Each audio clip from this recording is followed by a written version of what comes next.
Hello and welcome to the second part of Othello Act 1 Scene 3. It's rather a long act, so I thought I'd split it into two parts. Kathy Williams-Devries here from Brisbane, Australia, analysing and reading through Othello. I have a postgraduate diploma in Shakespeare Studies, seen about a third of Shakespeare's plays on stage, read all his plays. So I do have some experience with Shakespeare, although I remember studying Othello at university and at school. So, Brabantio has hauled in Othello to call to account his marriage to Desdemona, which Brabantio is absolutely convinced some magic took place, because he can't imagine that his lovely daughter, his little girl, would go and marry a Moor, which to him seems monstrous, not the least racially, because it would be a mixed race marriage. But that the bruised heart was pierced through the ear. I never did yet hear that the bruised heart was pierced through the ear, so surgically lanced, possibly cured. So, they're talking matters of war here. The Turk and the Duke's actually speaking in prose, not verse, which Shakespeare alternates between. So, the Turk with a most mighty preparation makes for Cyprus. Othello, the fortitude of the place is best known to you, and though we have there a substitute of most allowed sufficiency, yet opinion, a more sovereign mistress of its effects, throws a more safe a voice on you. You must therefore be content to slubber the gloss of your new fortunes with this more stubborn and boisterous expedition. So even though he's got married, he has to take some gloss off the marriage by going and defending Cyprus, which they're confident they can hold, but they need him there anyway. So Othello says, "The tyrant custom, most grave senators, hath made the flinty and steel couch of war my thrice driven bed of down. I do agonize. A natural and prompt alacrity I find in hardship, and do undertake this present wars against the Ottomites. Most humbly therefore, bending to your state authority, I crave fit disposition for my wife, due reference of place and exhibition, with such accommodating of a sort as levels with her breeding." So he's asking for someone to look after his wife as fits her station in life. "Why, at her father's, I will not have it so, nor I. Nor would I there," Desdemona says, "nor would I there reside, to put my father in impatient thoughts by being in his eye. Most gracious Duke, to my unfolding lend your prosperous ear, and let me find a charter in your voice to assist my simpleness." So she wouldn't stay at her father's either, because, you know, she'd be in her father's eye, she'd be under her father's nose, and, you know, he's still pretty pissed off about Othello marrying his daughter. So staying with her father's not really an option. And Desdemona says a long speech here, not a long speech, explaining that she was won over by Othello through the heart, not by magic. "That I did love the Moor to live with him, my downright violence and storm of fortunes may trumpet to the world its defiance of custom. My heart subdued even to the very quality of my lord. She loves him for what he is. I saw Othello's visage in his mind, and to his honour and his valiant parts, qualities, did I my soul and fortunes consecrate, so that, dear lords, if I be left behind, a moth of peace, and he go to war, the rights for why I love him bereft me, and I, a heavy interim, shall support by his dear absence. Let me go with him." So she appreciates his warlike qualities and therefore wants to go with him into war. Othello says to the Duke, "Let her have your voice. Vouch with me, heaven. I therefore beg it not to please the palate of my appetite, not to comply with heat. The young affects in me defunct and proper satisfaction."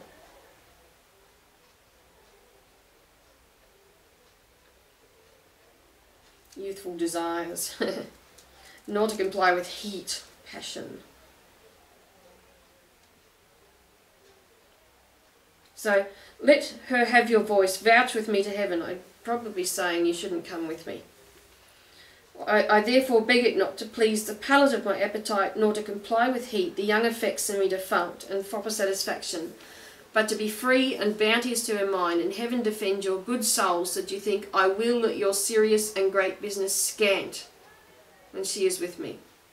No, when the light-winged toys of feathered Cupid seal with wanton dullness my speculative and office instrument, that my disports corrupt and taint my business, let housewives make a skillet of my helm, and all indign and base adversities make head against my estimation. So he's saying she'll distract him. Be it as you shall privately determined, either for her stay or going, the affairs cry haste, and speed must answer it. Senator says you must away tonight. Tonight, my lord, this night, with all my heart. The Duke says, at 9 in the morning here we'll meet again. Othello, leave some officer behind, and he shall our commission bring to you, and such things else of quality and respect as doth import you. So get an officer to get his stuff. So please your grace, my ensign, Iago. A man he is of honesty and trust, oh you poor bastard. To his conveyance I assign my wife, with what else needful your good grace shall think to be sent after me. So, oh, that is so not a good idea to entrust his wife to Iago. We know it. It's the dramatic irony.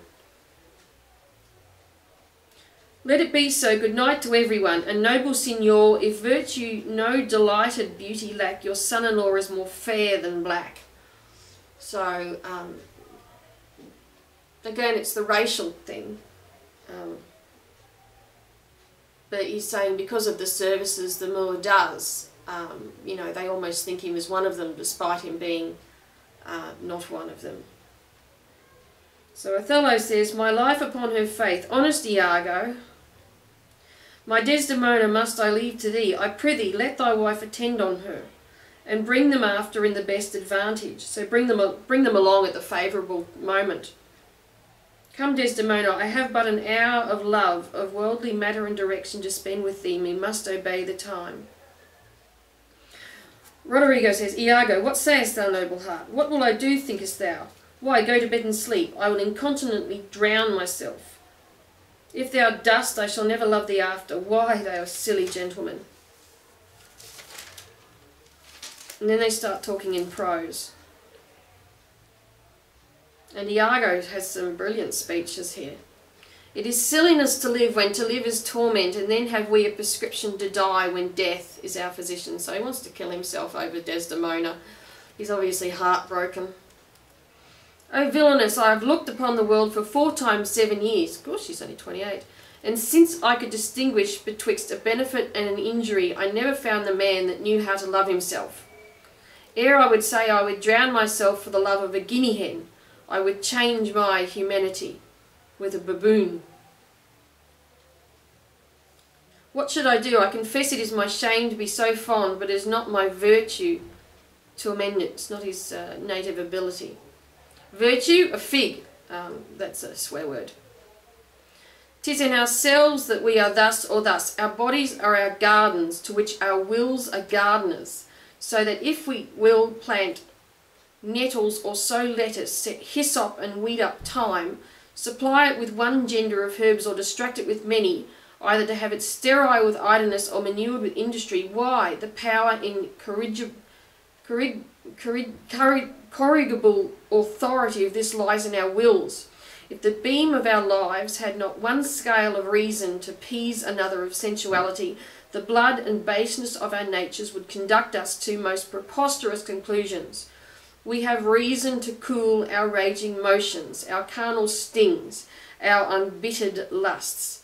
whereof I take this that you call love to be a sect or scion, just an offshoot. So we have the ability to control our own minds. The mind controls the emotions. So, you know, don't drown yourself just because, you know, you fancy a woman. You know, the mind's far stronger than that. And you can, you know, you can do things with your mind. You know, you can either, you know, plant it, you know, with various things, or be idle, or... And Rodrigo says it cannot be. And this is the speech where he keeps saying, put money in thy purse. So I'll see if I can do it justice. This speech is just brilliant. Is it merely a lust of the blood and a permission of the will? Come, be a man, drown thyself, drown cats and blind puppies. I have professed me thy friend, and I confess me knit to thy deserving with cables of perdurable toughness. I could never better stead thee than now. Put money in thy purse. Follow thou the wars, defeat thy favour with a usurped beard. Disguise your appearance with a false beard. I say, put money in thy purse. It cannot be long that Desdemona should continue her love to the Moor. Put money in thy purse, nor he his to her. So she's saying that Desdemona will get tired of the Moor. It was a violent commencement, a whirlwind marriage in her, and thou shalt see an answerable sequestration. Put but money in thy purse. These Moors are changeable in their wills. Fill thy purse with money. The food that to him now is as luscious as locust shall be to him shortly as bitter as coloquintidia. She must change for youth. In other words, the Moor's obviously older than her. She'll prefer someone younger. When she is sated with his body, she will find the error of her choice. Therefore put money in thy purse. If thou wilt needs damn thyself, do it a more delicate way than drowning. Make all the money thou canst. If sanctimony and a frail vow betwixt an erring barbarian and a supple subtle Venetian be not too hard for my wits and all the tribe of hell, thou shalt enjoy it. Therefore make money. A pox of drowning thyself, it is clean out of the way. Seek thou rather to be hanged encompassing thy joy than be drowned and go without her.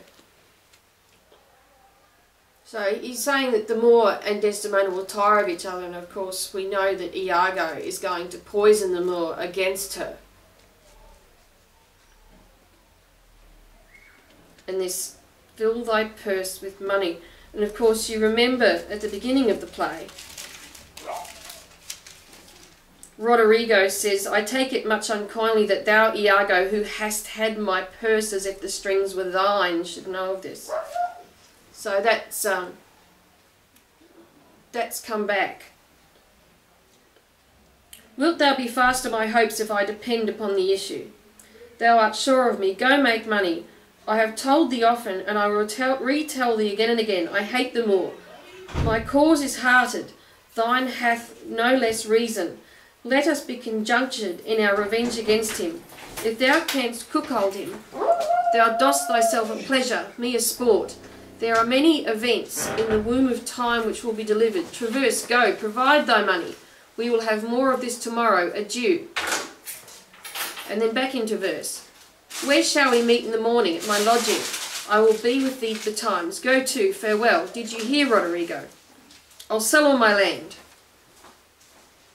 Thus, and then Iago has a speech towards the end. Thus do I ever make my fool my purse. For I mine own gained knowledge should profane, if I would time expend with such a snipe. Talk about two-faced. Snipe is in full. But for my sport and profit. So he's playing him as well. Just a game to him. I hate the Moor, and has thought abroad that twixt my sheep he has done my office. So he's even saying that the Moor has done Iago's wife, his wife. I know not if it be true, but I, for mere suspicion in that kind, will do as if for surety. So even if he's not convinced that that happened, he'll act as if it has happened. He holds me well. He holds him in high esteem. the better shall my purpose work on him. Cassio's a proper man. Let me see now to get his place, and to plume up my will in double knavery. How, let's see. After some time to abuse Othello's ears that he is too familiar with his wife, that Cassio is too familiar with his wife. He hath a person and a small dispose, manner, to be suspected, framed to make women false. The Moor is of a free and open nature, that thinks men honest that but seem to be so. So the Moor has a good nature and sees men honest even if they aren't. Looks for the good in people, and will as tenderly be led by the nose as asses are. I had it. It is engendered. Hell and night must bring this monstrous birth to the world's light. Brilliant. Please join me for Act 2.